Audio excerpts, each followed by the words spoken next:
Frei Claudiano, sua Deus bênção, abençoe. seja bem-vindo, viu? Obrigado. Olha, solidão, um tema interessante para a gente bater um papo, até porque eu acredito, Frei, que muitas das pessoas que estão nos assistindo agora têm às vezes a televisão ou rádio como um companheiro, não é?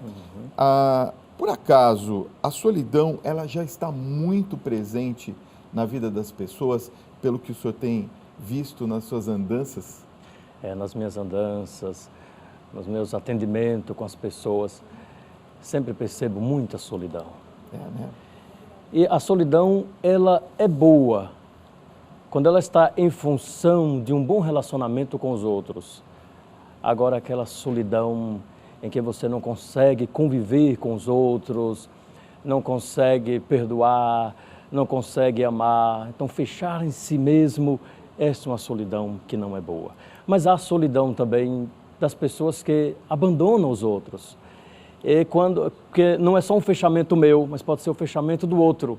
Essa é uma solidão mais sofrida ainda, sentir-se abandonados pelos outros. Jesus sofreu essa solidão. Os discípulos abandonaram Jesus na cruz. É verdade. Aliás, até para a gente esclarecer de uma maneira teológica, a solidão nós podemos dizer que ela é causada por nós mesmos ou por Deus. Essa solidão causada por nós é uma solidão ativa. A gente entramos num assunto teológico, que é a solidão, o que São João da Cruz chama de noite ativa. Certo. Quer dizer, eu quero ter a solidão das criaturas. Eu não quero que as criaturas mandem na minha vida. Eu não quero que o desamor mande na minha vida, o desespero mande na minha vida. Então, eu entro na solidão dessas coisas para responder a Deus. Agora, há a solidão passiva, que é Deus que some da vida. E São João da Cruz escreveu obras maravilhosas. Ele é o grande especialista na noite escura, grande especialista na solidão. E escreveu sobre essa solidão. E começa o cântico espiritual assim: Adonde te escondeste, amado, e me deixaste com gemido? Como sebo fugiste, havendo-me ferido, saí tras te clamando e eras ido. Então você procura Deus e não encontra. Mas nessa solidão ativa, você tem que se esconder para encontrar o objeto, no caso, a pérola, que é Deus, que está escondido. Então eu tenho que me esconder das criaturas para encontrar Deus que está escondido, para que Ele mande na minha vida. Esta é um pouco da noite escura. Frei, eu queria que o senhor comentasse um pouquinho a respeito, fazer um breve paralelo sobre o silêncio e a solidão, porque me parece que há uma confusão a respeito destas duas palavras, porque o silêncio, por exemplo, é algo que a gente vê cada vez mais raro hoje na sociedade. As pessoas utilizam-se de vários artifícios para não estarem em silêncio, tem que ter algum barulho. Pessoas em casa, muitas vezes, elas até deixam o rádio ligado ou a televisão, parecendo que tem alguém em casa, né? Não sei se o senhor já reparou isso. Mas, no entanto, isso não é um ato de solidão. O ato de solidão, ele tem só o lado negativo, por exemplo? A solidão, ela também tem um lado negativo.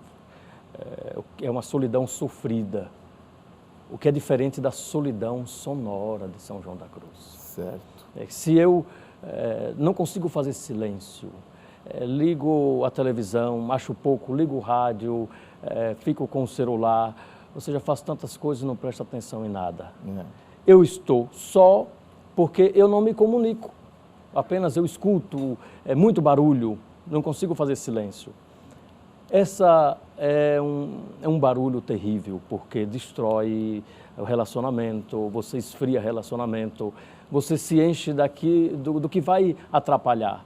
Então temos que entrar em silêncio, em solidão, para nos desfazermos desses barulhos.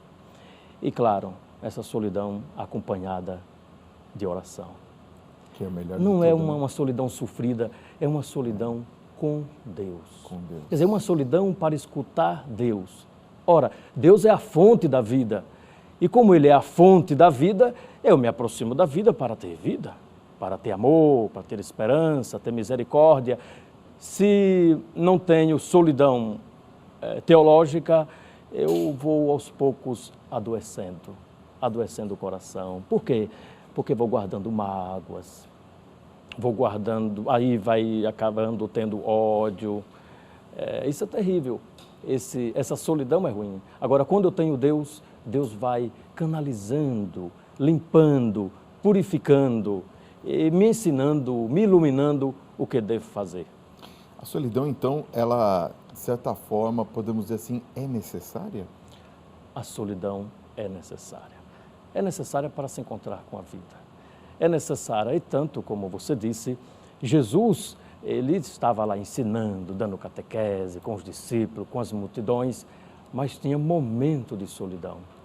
E não tendo tempo durante o dia, porque trabalhava bastante, conversava com o Pai à noite. Era um momento de solidão, é necessária. A solidão é necessária para tomar grandes decisões na vida. Jesus faz solidão, faz silêncio, reza com o Pai para escolher os apóstolos. Então, ela é necessária para tomarmos decisões, para não ser decisão errada. Então, ela é necessária. Aliás, uma das coisas, o senhor estava citando aqui São João da Cruz, eu vou citar também a Santa Teresa de Calcutá. Quer dizer, ela também experienciou essa questão da solidão, né? Quando ela não conseguia enxergar mais nada, né? Ninguém também queria saber de mais nada.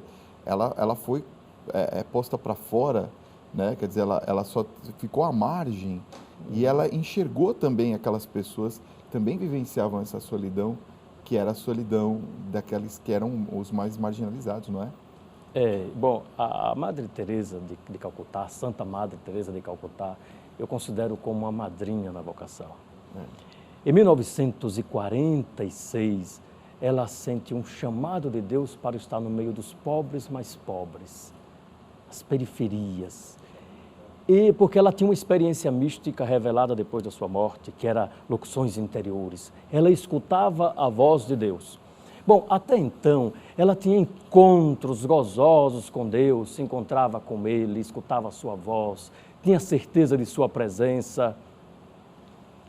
Quando em 1948, ela começa a fundação das Irmãzinhas da Caridade, quando a Madre Teresa coloca o pé na rua para atender os pobres, Deus sumiu da vida dela. Ela não tinha mais gosto para rezar, não tinha mais gosto para praticar o amor, a caridade, nada.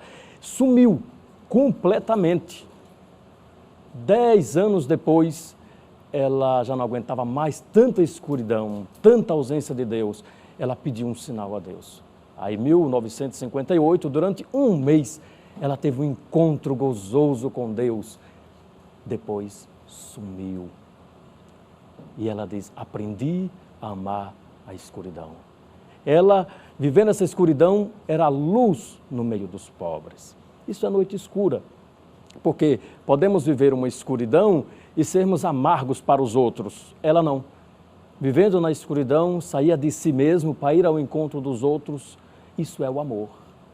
Porque fazer sem nada sentir. Hoje necessitamos muito disso.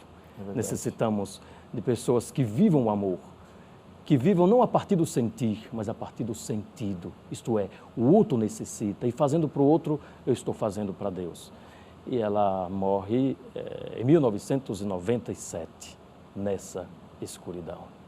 Mas com certeza, antes da morte, ela deve ter gritado dentro do seu coração, como diz São João da Cruz, rompe a tela desse doce encontro para se encontrar definitivamente com aquele que ela sempre amou, amor no pobre.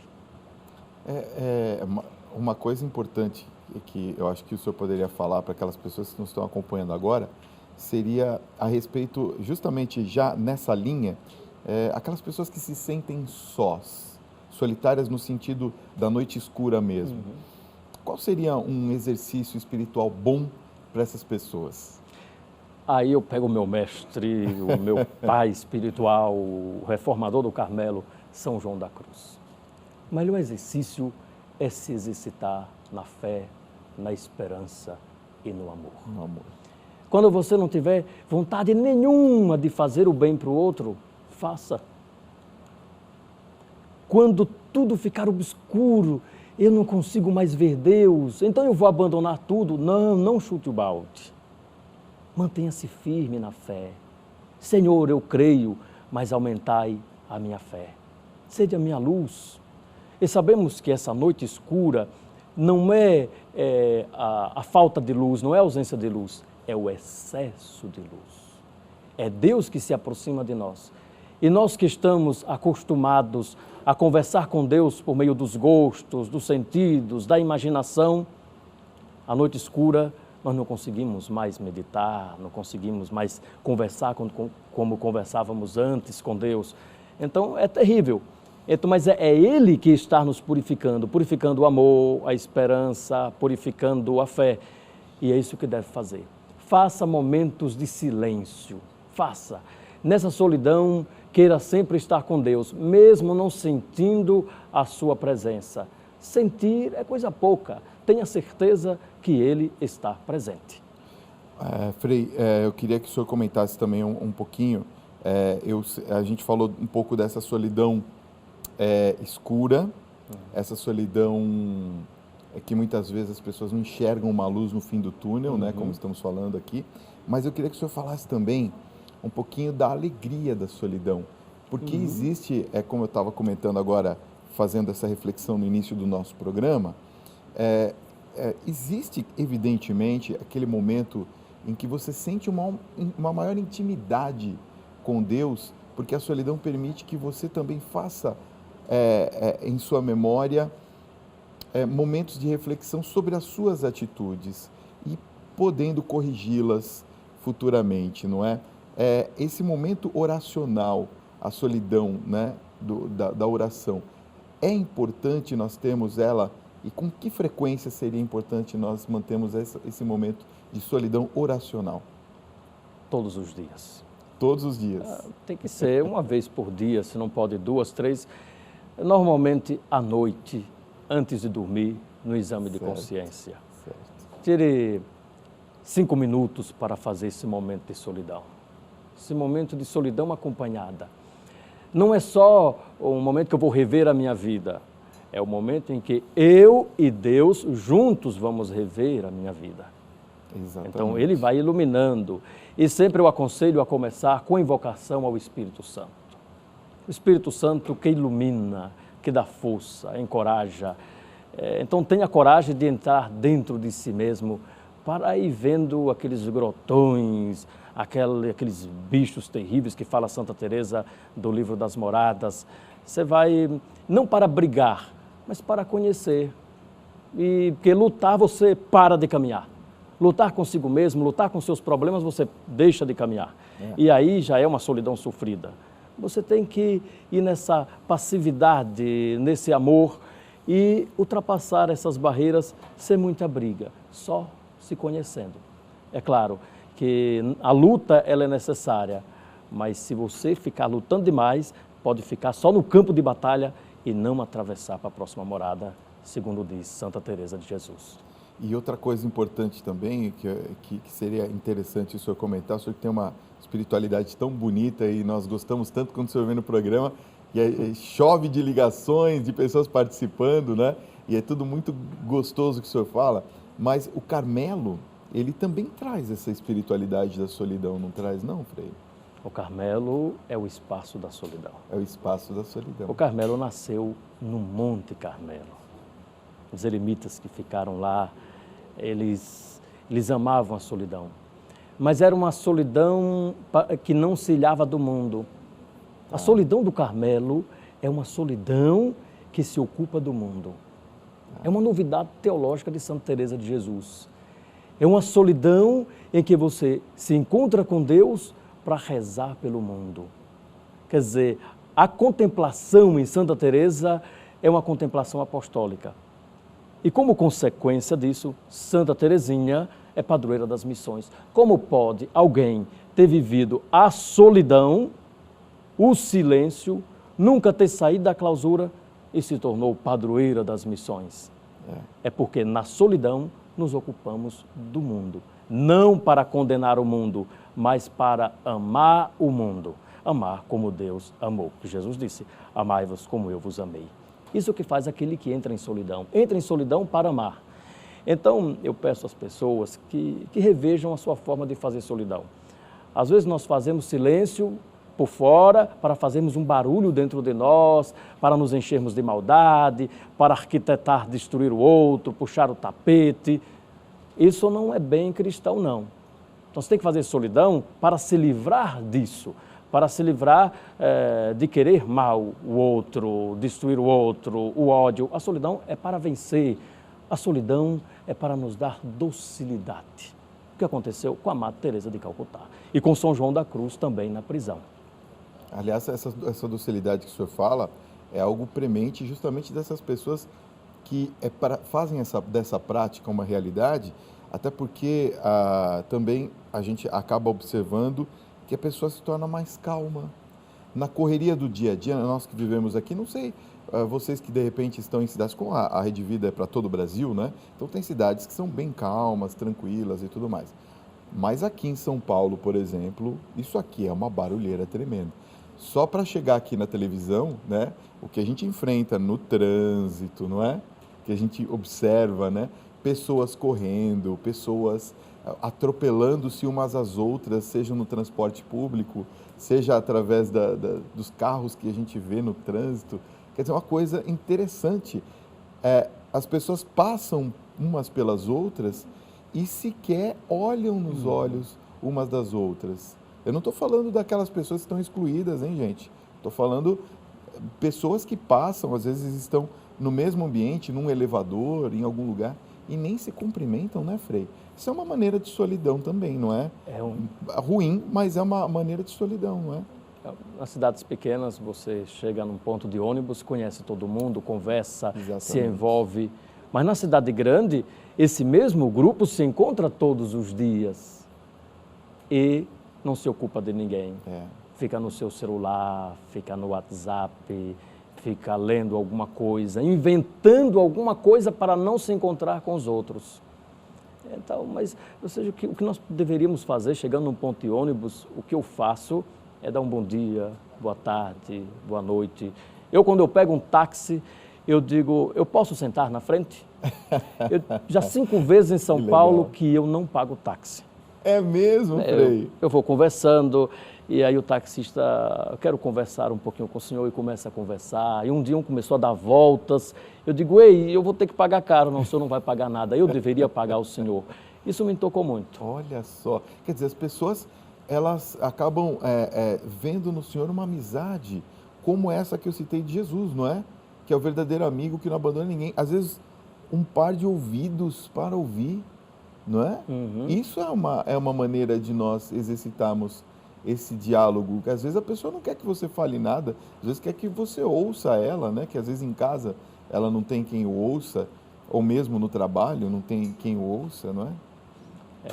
E encontrando alguém para ouvir, e para ouvir problemas. Porque uma da solidão hoje, a solidão terrível, é você ter muita gente ao seu redor e não ter ninguém para compartilhar. Isso é doloroso. Então essa é uma solidão terrível. Quer dizer, você tem tantos problemas existenciais e não compartilha suas tentações, não compartilha sua dor, não compartilha os problemas, não tem ninguém. Isso é uma solidão terrível. E quando encontramos alguém para compartilhar, o que esteja aberto para ouvir e sabendo que ali é uma caixinha de segredo, padre, tem que ser uma caixinha de segredo. É tanto que o que eu escuto, eu esqueço. Eu vejo a pessoa outra vez, padre, conforme aquilo que eu contei para o senhor, eu digo, eu sei que eu atendi você, mas eu não lembro nada do que você me disse. Ficou no confessionário. Ficou no confessionário. Mas se eu atendesse pouca gente, eu acho que lembraria, mas como atendo muita gente, aí não tem como ficar lembrando. Haja memória, né? Haja memória, né, Frei? Frei, um outro viés, né, um outro corte que eu gostaria que o senhor fizesse também, inteligente como o senhor eu gostaria que o senhor falasse também um pouquinho sobre a solidão de Jesus, porque em várias passagens da Bíblia nós vemos que Jesus, ele para e mesmo com as multidões, existem as palavras que dizem, e ele se sentiu só, ou ele estava só. Ou até aquela que diz, né, que o Filho do Homem não tem onde recostar a sua cabeça. Quer dizer, Jesus se sentiu solitário em alguns momentos, não? Jesus não se sentiu mais só porque tinha o Pai. Ele estava nos educando a termos a companhia de Deus. Tá. Então, mas Jesus teve a solidão no Getsemane e a grande solidão de Jesus foi na cruz. Porque se sentiu abandonado pelos discípulos, se sentiu abandonado pelo Pai. Jesus nunca havia conversado com o Pai chamando de Deus. Quando era no vocativo, ele dizia Pai, Pai Nosso. Quando ele estava na cruz, ele disse, meu Deus, meu Deus. É nesse momento que Jesus desce às profundezas do nosso pecado para nos resgatar. É como se ele estivesse dando as costas para o Pai, como fez Adão e Eva, para nos resgatar. Coisa bonita. Então, isso aprendi e guardei nas minhas aulas. Eu digo que meus olhos lacrimejavam quando escutava essas coisas do professor. Eu nunca tinha reparado nisso. Quer dizer, realmente, ele fala, meu Deus, né? Meu Deus, meu Deus. Eloi, Eloi, lama sabachthani. Ou seja, por que me abandonaste, né? Ele se sentiu totalmente solitário naquele momento, né? Sozinho de verdade e abandonado. Abandonado por todos para nos salvar. Para nos salvar. É claro, Nossa Senhora não abandonou o filho, ficou ali o tempo todo de pé. Essa é uma boa imagem para a nossa solidão. Nas dificuldades, nós não devemos ficar desesperados, deitar lá e dizer, deixa que tudo passe. Não, continua com atitude. Então, Nossa Senhora se manteve de pé. Então, havia a solidão de Nossa Senhora, porque o filho estava morrendo, então a solidão muito grande, e Jesus naquela solidão terrível, dolorosa, mas uma solidão redentora. Os místicos aprendem de Jesus a como lidar com essa dor da solidão. É uma dor que não leva à revolta. Então, quem estiver sofrendo, não se revolte com a sua dor. Pegue a sua dor e una a dor de Jesus na cruz e transforme a sua dor em oração. Podemos transformar uma dor de dente em oração, uma desavença, alguém falou mal de mim. Você não perde nada. A igreja é riquíssima, devemos descobrir isso. Oferece a dor, oferece essa solidão, esse sofrimento, juntando ao sofrimento de Cristo e encontra conforto. Vou até fazer uma brincadeira aqui, né? Até a dor de cotovelo, né? Até a dor de cotovelo pode ser oferecida. Vamos terminar com uma bênção? É claro. Eu não posso deixar o senhor ir embora daqui sem dar uma bênção para a gente, por favor. O Senhor esteja convosco. Ele está no meio de nós. Senhor, nós os pedimos por todos aqueles que padecem solidão, que sofrem, se sentem abandonados. Mas vos pedimos que essas pessoas que sofrem não abandonem ninguém. Não cultive a mágoa, não cultive a desavença, o ódio, mas cultive o amor, a esperança, a caridade e a fé. E que seja colocado no coração de cada um a força necessária para enfrentar essas dificuldades e sair sempre vitorioso, porque contigo ninguém é derrotado. Pedimos a vossa bênção e constante proteção, em nome do Pai, do Filho e do Espírito Santo. Amém. Amém. Bom Frei, obrigado, viu, Obrigado pela sua também, presença. Fábio. Que gostoso recebê-lo aqui, viu? Volte sempre, tá? Voltarei sempre que chamar. Tá bom.